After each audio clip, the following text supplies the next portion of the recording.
ಈ ರೀತಿ ನಾನು ಪಾರ್ಟಿ ವಿಚಾರಕ್ಕೆ ಸಂಬಂಧಪಟ್ಟಂಗೆ ಏನೂ ಮಾತಾಡಲ್ಲ, ನನಗೆ ಮಾತನಾಡುವಂಥ ಅಧಿಕಾರವೂ ಇಲ್ಲ ಪಾರ್ಟಿ ವಿಚಾರದ ಬಗ್ಗೆ ಮಾತಾಡಲಿಕ್ಕೆ. ಇದು ಜಾರ್ಜ್ ಅವರ ಸ್ಪಷ್ಟನೆ.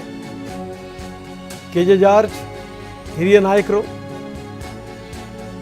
ಅವರು ಸುಮ್ಮನೆ ಅಡ್ಡೇಟ್ ಮೇಲೆ ಗುಡ್ಡೇಟು ಆ ಥರದ್ದು ಸ್ಟೇಟ್ಮೆಂಟ್ ಕೊಡಲ್ಲ. ನಾನಂತೂ ಅದರ ಬಗ್ಗೆ ಮಾತಾಡಲ್ಲ, ನಮಗೆ ಅಧಿಕಾರ ಇಲ್ಲ ಅಂತ ತುಂಬ ಸ್ಪಷ್ಟವಾಗಿ ಹೇಳಿದ್ದಾರೆ ಜಾರ್ಜ್. ನಾನು ಈ ವಿಚಾರದಲ್ಲಿ ಮಾತಾಡಲಿಕ್ಕೆ ನನಗೆ ಅವರು ಯಾರೂ ಇದು ಕೊಡಲಿಲ್ಲ, ಅನುಮತಿನೂ ಕೊಟ್ಟಿರೋದಿಲ್ಲ, ಇದು ಅಥರೈಸು ಮಾಡಲಿಲ್ಲ. ಅದರಿಂದಾಗಿ ಹೈಕಮಾಂಡ್ ಅವ್ರು ಏನು ಹೇಳ್ತಾರೆ ಅದು ನೋಡಿ. ಅವರು ಅದಕ್ಕೆ ತಾನೇ ಮೀಟಿಂಗ್ ಕರೆಸಿರೋದು, ಅದಕ್ಕೆ ಅಂತ ನನಗೆ ಗೊತ್ತಿಲ್ಲ. ಮೀಟಿಂಗ್ ಕರೆಸಿದ್ದಾರೆ, ಮೀಟಿಂಗ್ ಕರೆಸಿದ ಮೇಲೆ ಹೇಳ್ತಾರೆ.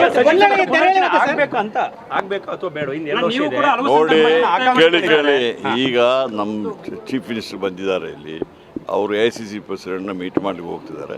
ಅಲ್ಲಿ ಏನು ನಿರ್ಧಾರ ಆಗ್ತದೆ ನನಗೇನು ಗೊತ್ತಾಗ್ತದೆ? ಗೊಂದಲನೇ ಇಲ್ಲ ನನ್ನ ಪ್ರಕಾರ.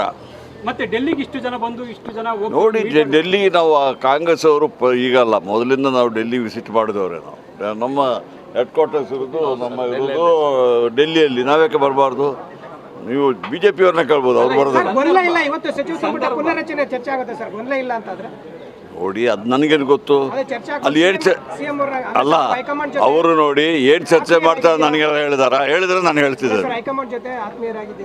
ನಾನೇನು ಆತ್ಮೀಯರೇನಿಲ್ಲ, ನಾನೊಬ್ಬ ಕಾಂಗ್ರೆಸ್ಸಿನ ಕಾರ್ಯಕರ್ತ ಅಷ್ಟೇ. ಸೊ ಇದು ಸಂಗತಿ. ಯಾರೂ ಕೂಡ ಯಾವುದನ್ನೂ ಬಾಯಿ ಬಿಡ್ತಾ ಇಲ್ಲ, ಬಾಯಿ ಬಿಡೋಕ್ಕೆ ಸಾಧ್ಯವೂ ಇಲ್ಲ. ಅವ್ರಿಗೆಲ್ಲ ಗೊತ್ತಿದೆ ಏನು ಅಂದರೆ ಇವತ್ತು ಏನಾಗಬಹುದು ಅಂತ. ಅದೇ ಕುತೂಹಲದಲ್ಲಿ ಎಲ್ಲರೂ ಕೂಡ ಇದ್ದಾರೆ.